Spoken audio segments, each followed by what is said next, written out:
Hi guys, good morning. আজি আকৌ ৰাতিপুৱা মৰ্ণিং ৱাক কৰি আহিলোঁ আৰু আপোনালোকৰ আগত আজি আকৌ উপস্থিত হ'লোঁ ৰাতিপুৱা। আপোনালোকে উঠিলেনে?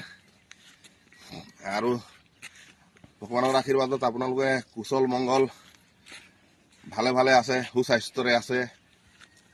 আৰু ময়ো ভগৱানক সেইটোৱেই আপোনালোকৰ আগত ভগৱানক আশীৰ্বাদ হিচাপে আপোনালোকৰ কুশল মংগল কাৰণে প্ৰে কৰিছোঁ।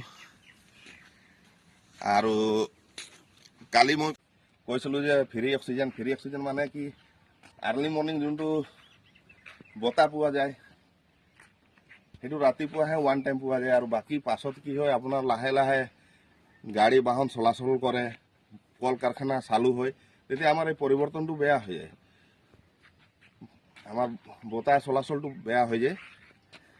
তো বিশুদ্ধটো পোৱা নাযায়। জাষ্ট আৰ্লি মৰ্ণিং যোনটো মানে পোৱা যায় সেইটোৱে আৰু আমাৰ মানে ফ্ৰী অক্সিজেন, পইচা দিবলগীয়া নহয়। তো গাইজ, মই আশা কৰিছোঁ মানে কি, যিবিলাক মোৰ ফেচবুকৰ বন্ধুবৰ্গ আছে, যিবিলাক মোক মৰম কৰে, ময়ো আপোনালোকক সিমানেই মৰম কৰোঁ। আমি মিলি জুলি যিকোনো ষ্টেপত আগবাঢ়িব লাগিব, সেইটোহে মই ক'ব বিচাৰিছোঁ। যদি আমি একতা নাথাকোঁ তেতিয়াহ'লে আমাৰ একো কাম নহয়। Bye bye.